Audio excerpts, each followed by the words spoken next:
¿Piensas que ser directivo se idealiza? Es decir, ¿piensas que es como el sueño de cualquier persona que estudia administración y dirección de empresas, pero luego te acabas dando el golpe de realidad de que no era como parecía? Sería bastante absurdo decir que se idealiza porque tiene cosas negativas, tiene muchas cosas negativas, pero van en el sueldo. Sí se habla en el emprendimiento, ¿no?, de la soledad del CEO.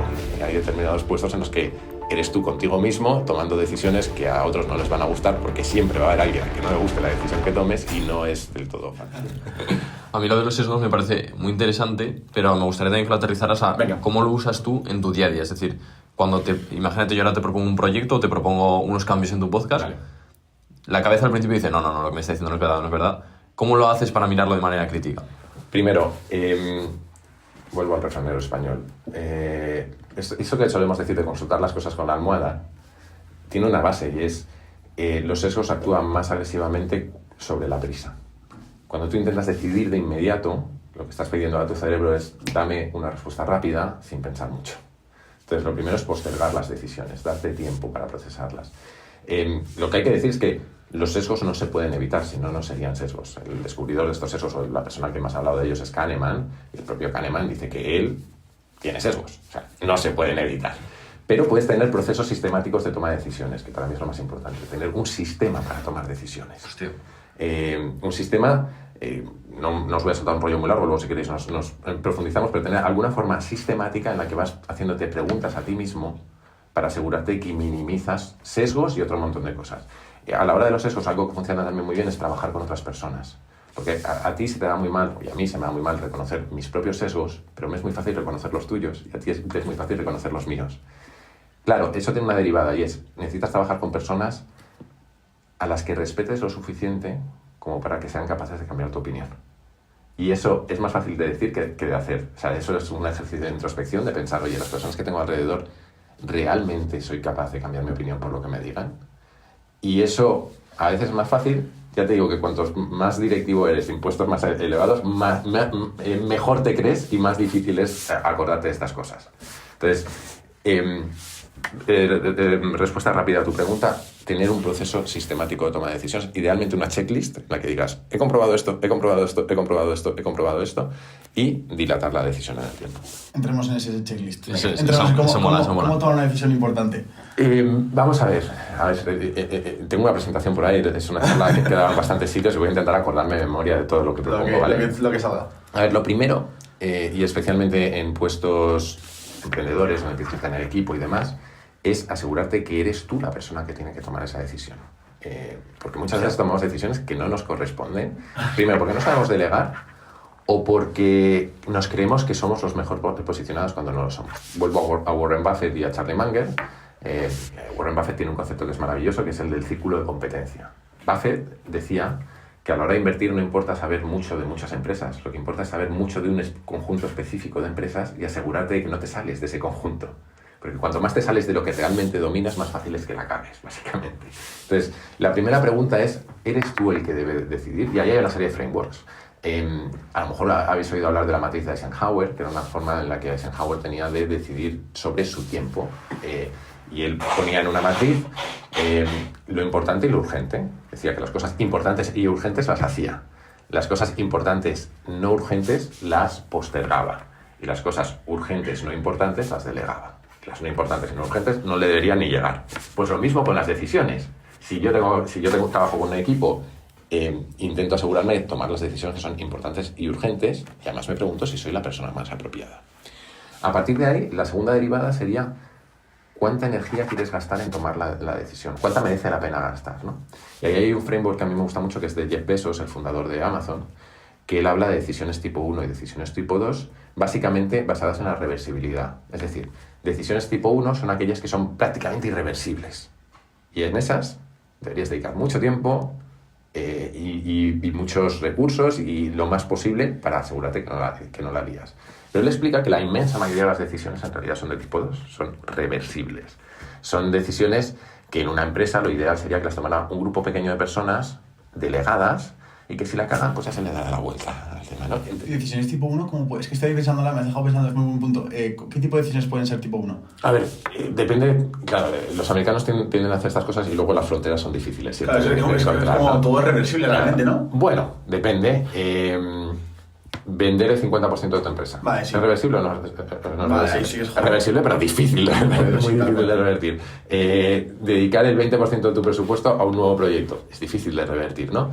¿Qué es reversible, por ejemplo? Si lanzas un nuevo producto y la estrategia de lanzamiento no ha sido la correcta, posiblemente puedas reenfocarlo. Si lanzas una página web, el texto es reversible. El esfuerzo de lanzar la página web es difícilmente reversible, ¿no? Entonces tienes que intentar encontrar ese punto de equilibrio entre, ley de Pareto de toda la vida, ¿no? El 20% de cosas que te provocan el 80% de los resultados. Sí, tío, qué guay. Me parece súper valioso esos consejos. De hecho, yo vi en un vídeo esto que hablaban justo el mismo concepto y lo ponían un ejemplo de un chaval que aceptaba una oportunidad laboral. Decía, volver a la universidad es tipo 2, aceptar esta oportunidad que acaba de surgir ahora es tipo 1 y el crecimiento que vas a tener es brutal y luego siempre puedes volver. En ese contexto. Sí, posiblemente sí, también depende de las circunstancias de cada uno. Obviamente. Sí. Entonces, volviendo a ese tipo de temas que no son tanto emprendo un proyecto o un mínimo producto viable, etcétera, es decir, decisiones de la vida, rollo, yo qué sé, tío, ¿es mi carrera o no es mi carrera? ¿Es esa chica o no es esa chica? ¿Debería mudarme e independizarme de mis padres o ir a otra ciudad o dejarlo todo, o dejar el trabajo o no? Porque solamente te has tenido ese dilema, ¿no? Como un free-now, de decir, ostras, estoy en ese momento, ahora has hecho el checklist, seguro. ¿Cómo hiciste para tomar esas decisiones importantes en tu vida? A ver, es que esa en particular es muy meditada y muy pensada porque les contaba él antes que mi plan original antes de tener hija estaba trabajando para esa independencia financiera, era llegar a ese momento. Entonces yo ya había empezado a ahorrar, había empezado a recorrer todo ese camino. Cuando supe que íbamos a ser padres, lo que cambió fue que posiblemente no me puedo permitir hacerlo el resto de mi vida, pero sí podía comprimirlo en un año.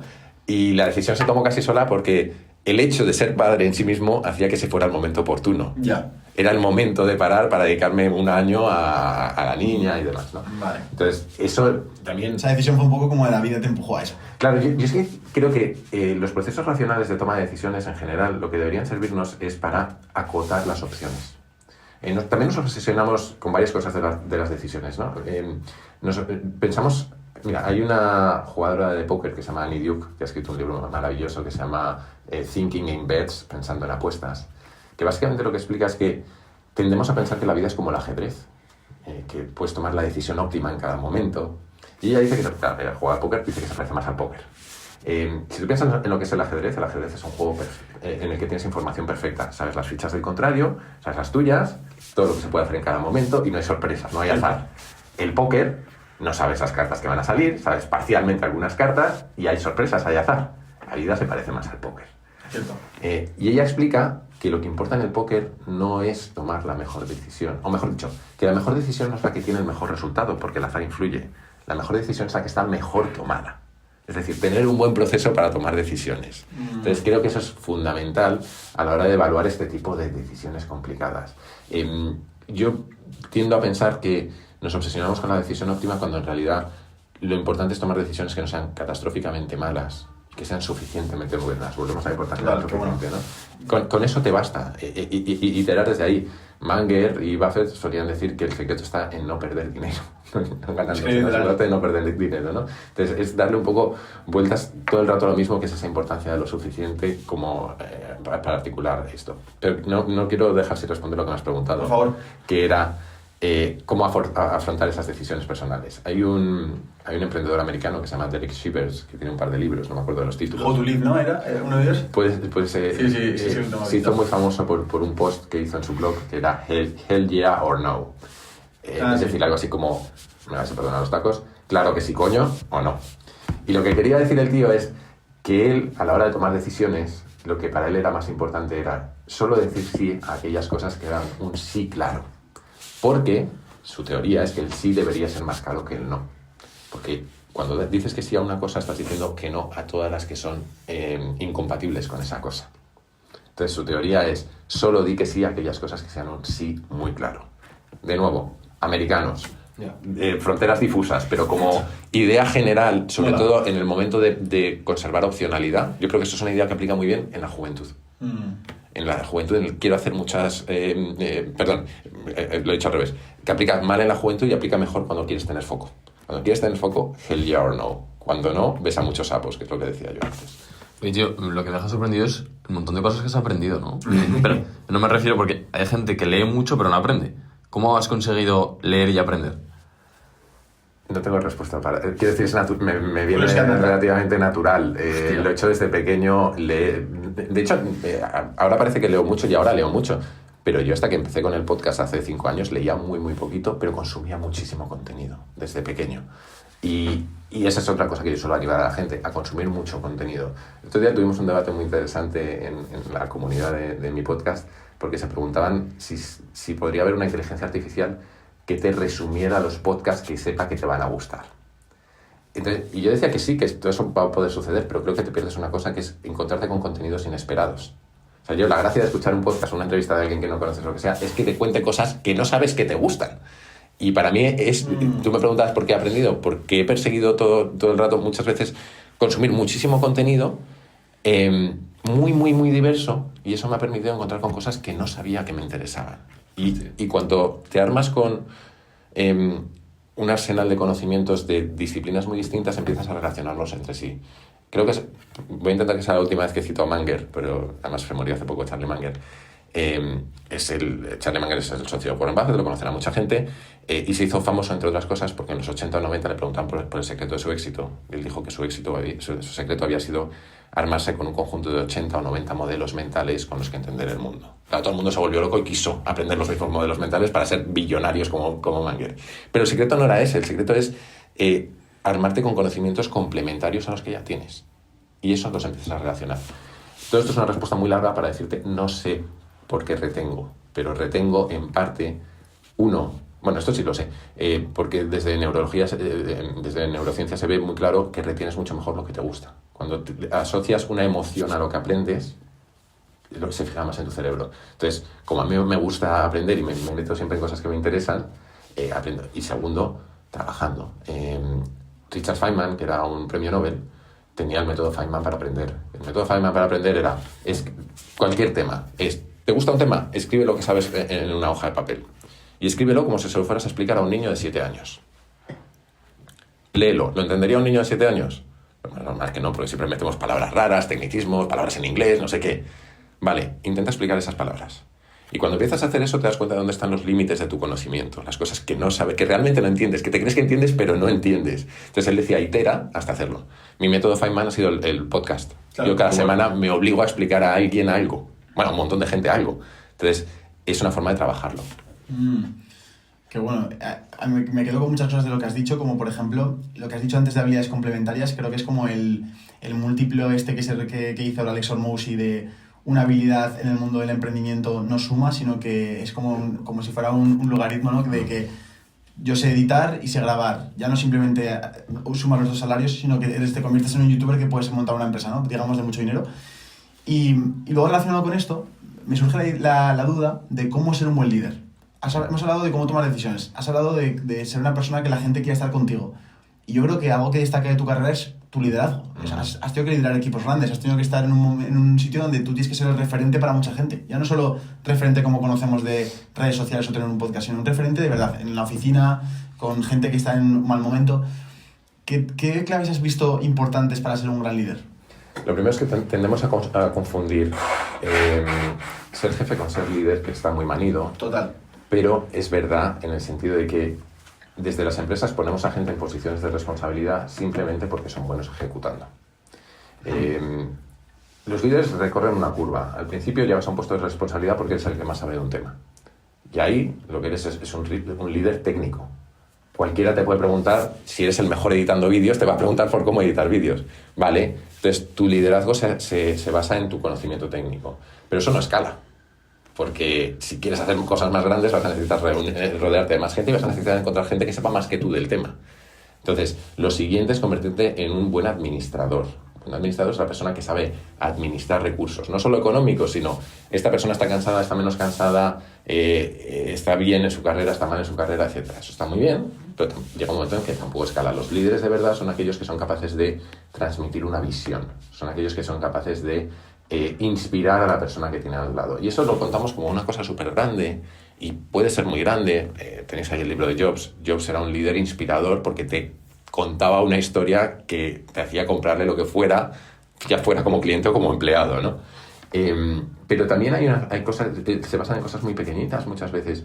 Leí una vez, y no recuerdo a quién, que que la primera regla para ser un buen líder es la primera regla para todo, que te importe. Ponemos a gente en posiciones de responsabilidad a la que no le apetece gestionar gente, o no sabe, o no se forma para gestionar gente.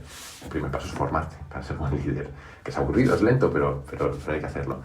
A partir de ahí, cosas básicas como interesarte por la persona que tienes enfrente, tener conversaciones sobre no solo el día a día, sino qué quiere hacer con su vida, cómo le puedes ayudar, cómo puede contribuir al proyecto, en qué más quiere contribuir.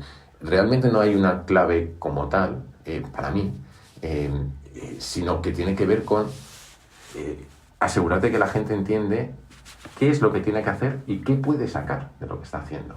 Y por último, algo que también está muy manido, pero que creo que sigue siendo verdad, aunque se ha vuelto más difícil, ahora que casi todos trabajamos en remoto, que es liderar con el ejemplo. Lo que los americanos llaman modelar, ser el modelo de cómo quieres que se comporte la gente, ¿no? Más allá de eso, día a día, es que creo que muchas veces buscamos una gran receta cuando es más un día a día de trabajo continuo con gente, preocupándote por ellos, entendiéndolos, involucrándolos, etc. En tu caso, por ejemplo, BlaBlaCar, que has dicho antes que tuviste una época de que trabajabas mogollón, a mí me ha sorprendido porque ¿qué te transmitieron a ti para conseguir creértelo tanto y decir, hostia, voy a trabajar a tope? BlaBlaCar era un sitio muy excepcional. Y yo tuve la suerte, además, de haber fracasado antes y reconocer que era un sitio excepcional. Porque además se lo decía a mis compañeros, la media de edad cuando yo entré en BlaBlaCar era 29 años, una empresa enormemente joven. Trabajaban con gente de 23, 24, 25 años. Era su primer trabajo y les parecía que lo normal es que una empresa fuera para arriba siempre. Yo me la había pegado y decía, no sois conscientes de lo alucinante que es lo que nos está pasando. O sea, para mí yo ya tenía ese efecto súper motivador. Además de eso, es que lo tenía todo para motivar a cualquiera, porque es una empresa que tiene un impacto social gigantesco. Yo iba un viernes a Ciudad Universitaria en Madrid, veía aquello lleno de coches que viajaban en BlaBlaCar. La gente te decía, yo uso el servicio, me gusta muchísimo, no sé qué. Tenías mucho feedback. Encima, claro, salimos en todos los periódicos. Encima todo el mundo te conocía. Yo recuerdo en aquella época, a lo mejor iba a una boda y es lo típico, ¿no? De todo el mundo empieza a presentarse. ¿En qué trabajas? ¿En qué trabajas? Yo decía BlaBlaCar y se giraba todo el mundo. Y es como, es que todo es muy motivador, ¿no? Pero más allá de eso, hicieron una cultura empresarial muy guay. Hicieron una cultura empresarial a base de meter gente muy inteligente, con muchísimo talento y con mucha libertad a colaborar entre sí. Y luego que éramos todos muy jóvenes, muchas fiestas, se mezcla mucho la parte personal y la profesional de una forma muy natural, nada forzada. Entonces tenía todos los ingredientes para ser súper motivante. O sea, has dicho ahora una cosa que me parece curioso, que es el tema de lo de que has metido mucha gente muy inteligente, pero ¿cómo consigues que no se monte su propio proyecto? Porque les renta mucho más estar en ese equipo en el que no son dueños del proyecto pero están con ese entorno cultural guay, o es porque literalmente son gente que no tiene esa ambición de emprendimiento y ya está, no lo prefieren. Generalmente la gente realmente inteligente lo que le gusta es que le reten y se sienten retados cuando tienen otra gente enfrente que les puede responder, y eso no siempre lo encuentras. Cuando encuentras ser inteligente no es solo ser ambicioso, ser inteligente es que intelectualmente te motiven los retos que tienes delante y te motiven las personas que tienes delante. Yo en BlaBlaCar me encontré con gente con un nivel intelectual alucinante y además con con un pasado multicultural, gente que había vivido en 7 países, te contaba su vida, hablaban 7 idiomas, etc. Se genera una mezcla que es muy guay de vivir. Y además se junta con que, claro, la empresa va como un tiro hacia arriba, entonces esa gente está creciendo muy rápido en responsabilidades. Un poco lo que os decía yo antes, yo cuando emprendí asumí responsabilidades con 25 años, que no habría asumido en una empresa hasta los 35, los 40 o nunca. Entonces, si eso eres capaz de dárselo a toda esa gente inteligente que estás juntando y empiezas a darles, pues, lo que me pasó a mí que con 29 años me dicen, toma, la Dirección General de BlaBlaCar en España. Claro, ¿a qué me voy a montar un proyecto si tengo un cohete entre manos? Pues o lo mismo que le pasó a mucha gente que estaba allí en Francia, porque es una empresa francesa, entonces había un montón de gente en Francia que crecía súper rápido.